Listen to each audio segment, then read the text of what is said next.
Samantala, bubuo umano ang Administrasyong Duterte ng Presidential Task Force Against Media Killings na tututok sa mga kaso ng pagpaslang sa mga mamamahayag sa bansa.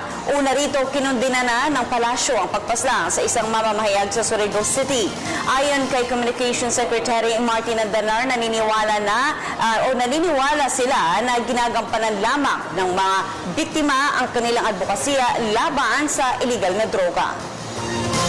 Naglawas po ako ng statement kapon at we are condemning ito pong ambush doon po sa journalist sa Surigao at kami po ay naniniwala na ang journalist po sa Surigao na kanilang inattempt po ay isang journalist po na ang kanyang ipinaglaban po ay ang kanyang anti-drugs at advocacy, and of course we are condemning the attack.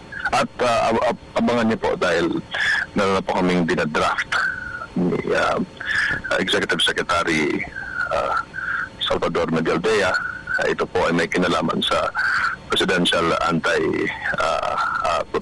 Task Force Against Media Killings. At ito po ay tinutulak po natin bilang kalihim po ng Presidential Communications Office.